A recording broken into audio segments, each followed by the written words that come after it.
अस्सलाम वालेकुम। मैं हूं फैसल तारड़। सूरत हाल जी बड़ी दिलचस्प हो गई है।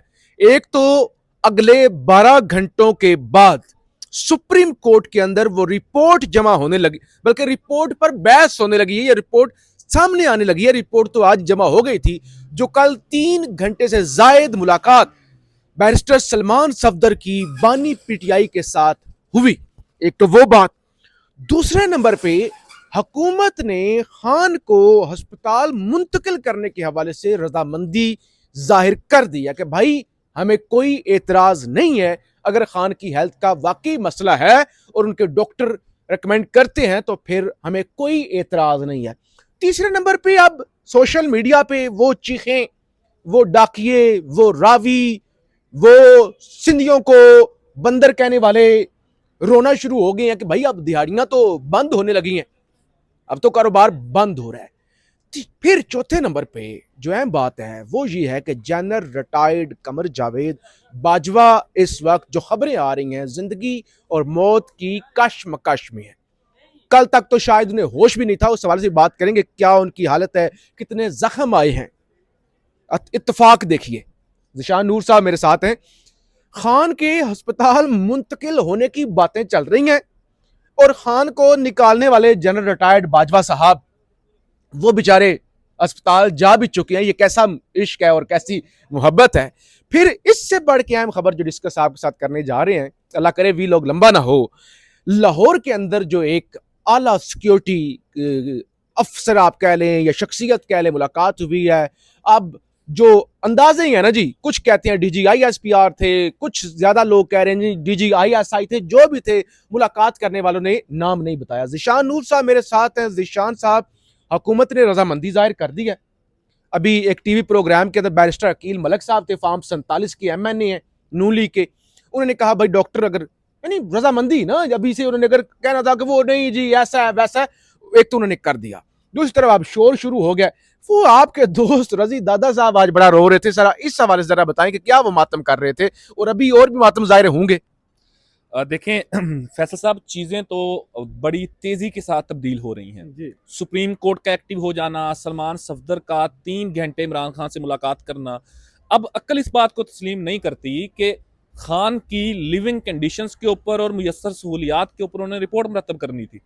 3 घंटे उसको नहीं चाहिए, वो 1 घंटे 1.5 घंटे का काम है।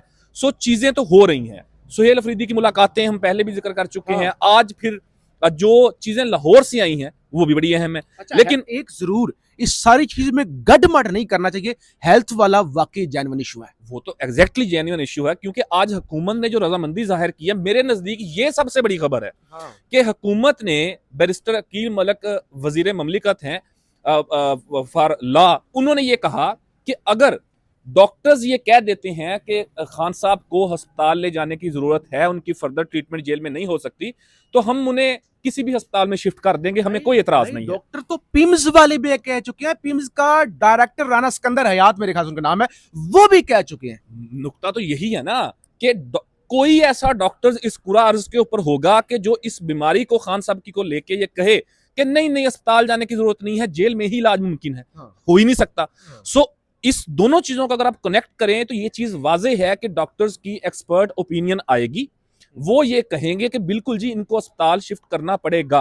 हुकूमत ने उसके ऊपर क्लियर कर दिया कि जी हमें कोई एतराज नहीं है। लेकिन एक और चीज भी हो सकती है, इलाज वाला जो खान का जेन्युइन इशू है उसको डील का रंग दिया जा रहा हो कि बड़ा एहसान हो रहा है कि वो अस्पताल जेन्युइन जरूरत है खान को इलाज की। वो तो होना ही होना है फैसल साहब। देखिए ना, दोनों साइड से, खान साहब वाली साइड से भी और ताकतवर लोगों वाली साइड से भी विन विन सिचुएशन होनी है। फेस सेविंग होनी है। ये नहीं हो सकता कि वो निकालें खान साहब को उनकी मर्जी से किसी अस्पताल के अंदर शिफ्ट कर दें। बयानियां भी मैटर करते हैं ना। यहाँ पे तो जान से, सेहत से ज्यादा जो नैरेटिव मेकिंग है वो अहमियत की आमिल है। सो ये चीज बड़ी अहम है। एक तो जो हुकूमत ने ये कहा कि हमें कोई एतराज नहीं है। दूसरे नंबर के ऊपर जो लाहौर के अंदर अहम मुलाकात हुई है, आप अभी कह रहे थे कि शायद वो DGISPR साहब हो सकते हैं, क्योंकि वो इंटरेक्शन कर रहे हैं ना, या कुछ लोग कह रहे हैं कि शायद DGISI साहब है। हमारा दायरा है, हमारे वो अफसरान है ना, तो हम नाम ले सकते हैं, इसमें कोई वो नहीं है, कंफर्मेशन नहीं है। लेकिन 2 शख्सियात का जिक्र हो रहा है। अब अहम यह है कि लाहौर के तमाम बड़े सहाफी, बुजुर्ग, नौजवान सहाफी, सारी लॉट वहां पे मौजूद थी। तकरीबन कुछ 40 से 45 के करीब जो जर्नलिस्ट हैं लाहौर के, वो मौजूद थे। लेकिन लेकिन एक चीज यहाँ पे हो सकता है DGISI हो सकता है DGISPR। मैंने वैसे DGISPR ऐसे इसलिए कहा अंदाजे की बेस पे कि वो जो इस्लामाबाद में पिंडी में सहाफियों को बुलाया गया था उसमें ISPR थे और वो इंटरेक्शन भी कर रहे हैं ना नौजवानों के साथ। हाँ। तो हमारा अदारा है यार, हमारे अफसरान है, हम नाम ले रहे हैं, हम मोहब्बत भी करते हैं उनके साथ, नाम ले सकते हैं, इसमें कोई हर्ज नहीं है।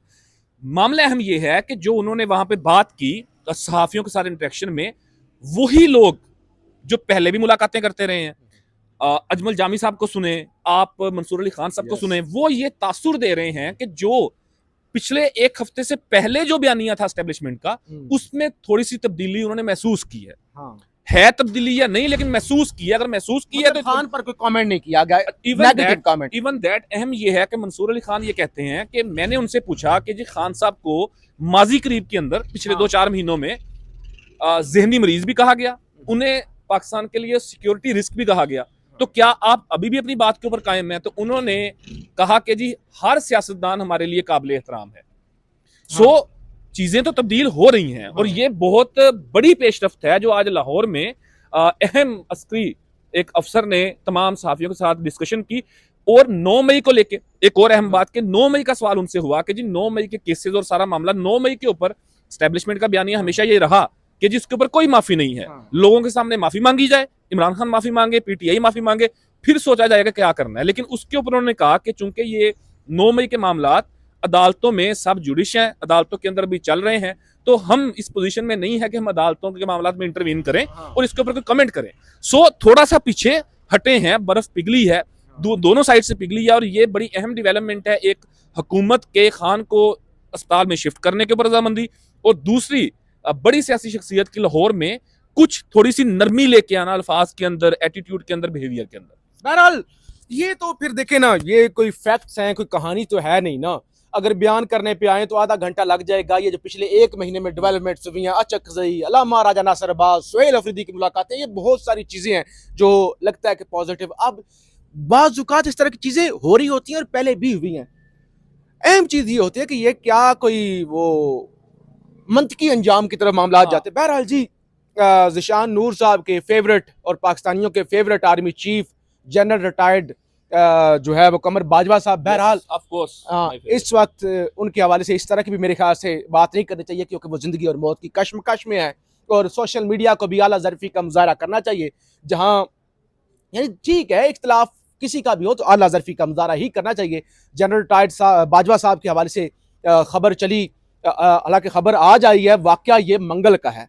बताया गया जी मंगल की सुबह कुछ 4 बजे के करीब, अभी फजर की शायद अजान भी उस वक्त आजकल नहीं हुई होती, उस वक्त वो वॉशरूम के अंदर गए हैं नहाने के लिए, तो फिसले हैं और फिसल कर गिर गए हैं। शदीद चोटें आई हैं, अस्पताल मुंतकिल किया गया है, जो फौजियों का ये होता है CMH आप कह लें, तो वहाँ पे उनकी इतनी हालत ख़राब थी। ये अरशाद भट्टी साहब बताएं कि हेड इंजरी हुई और इंटरनल ब्लीडिंग हुई, जी ये भी बताएं। और एक दफा तो उनके दिल और दिमाग का राब्ता मुनक़ता हो गया था और वो डॉक्टर्स जो हैं वो नाउमीद हो गए थे। अल्लाह उन्हें सेहत दे, लेकिन डॉक्टर्स नाउमीद हो गए थे कि अब इनका बचना नामुमकिन है। वो पहचान नहीं पा रहे थे, लेकिन 24 घंटे की वक्त गुजरने के बाद आज के दिन में उन्होंने अपने 2 बेटों को पहचाना है, उनके साथ हल्की फुल्की बात की और होश के अंदर आए हैं। तो अब डॉक्टर्स जो हैं वो पुर उम्मीद हैं। ये एक क्रिटिकल सिचुएशन थी जो मैंने कहा कि जरा आपके जरिए चले।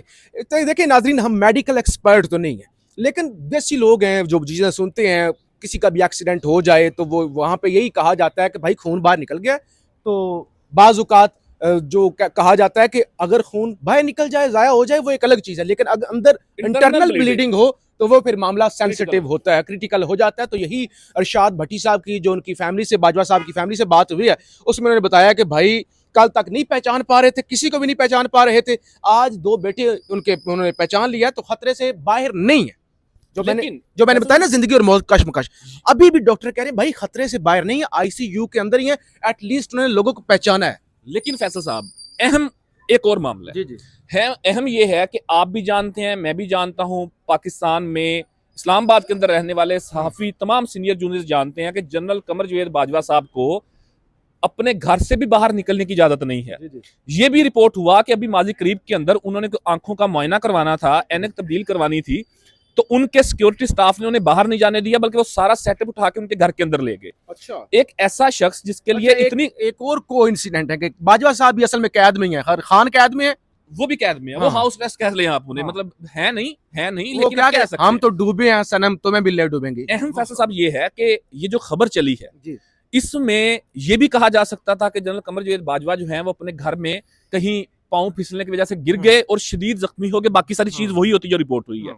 वॉशरूम के अंदर गिर गए, इतने जख्मी हो गए, इस मौके के ऊपर ये खबर आना, और क्या किसी टीवी चैनल की जुर्रत है कि ताकतवर हलकों की मर्जी के बगैर खबर चला सके और इतनी क्रिटिकल खबर चला सके? सो बहुत सारे लोग इसके ऊपर भी खदशात का इजहार कर रहे हैं कि ऐसे मौके के ऊपर कि जब इमरान खान की कोई पेशरफ्त हो रही है सारे मामलात के अंदर, उसमें ये खबर आ जाना। सो बहुत सारी चीजें जो हैं वो चल रही हैं, क्या निकलता है इसके अंदर ये बड़ा अहम है। लेकिन इसके ऊपर भी बहुत सारे लोग सवाल उठा रहे हैं कि खबर को इतनी बारीक बीनी के साथ, वैसे तो आप तमाम की तमाम दिन को रात बना देते हैं, रात को दिन बना देते हैं, आप 180 डिग्री गलत खबरें चला देते हैं, तो इसमें इतनी एक्यूरेट चलाने की क्या जरूरत थी? बाहर कह देते कि जी फिसलने की वजह से वो गिर गए हैं, वो सारी चीजें उसमें ऐड की गई। और शाद भट्टी साहब हमारे हार्द अजीज जो है उन्होंने ये खबर ब्रेक की है। तो बाकी देखिए, एक फैक्ट ही है कि बाजवा साहब शौकीन है, और बाजवा साहब की फैमिली ने भी खबरें फिर दी हैं तो आई हैं ना। बाजवा साहब भी फोन कर करके सहाफियों को आगे पीछे वो एक एक चीज की वजाहत देते हैं, वो शौकीन बंदे हैं। बहरहाल अलीमा खान साहबा को भी सजा सुनाई जा सकती है, उनका केस भी कंक्लूड हो रहा है, 3 से 4 ही गवाह रह गए जिन पर जिरा मुकम्मल होनी है। तो ये चीज़ें हैं। फिर आज सराय आलमगीर के अंदर ये कोई चौथा या पांचवा वाकया पंजाब के अंदर, सराय आलमगीर के अंदर एक बच्चा गटर के अंदर गिरा है, और ये पहले सरगोदा से फिर कसूर से एक बच्चा गटर में गिरा था और जहाँ बहक हो गया ये बच्चा जो सराय आलमगीर के अंदर गिरा है, लाहौर के अंदर भी। तो ये मरियम नवाज का पंजाब है जो आज कह रही थी आपने घबराना नहीं है, ठीक है। तो बहरहाल सूरत हाल बड़ी दिलचस्प है, कल कोशिश करेंगे कि आपको सुप्रीम कोर्ट से सारी लम्हा बलम्हा जो सूरत हाल है वो आपको दिखाएं।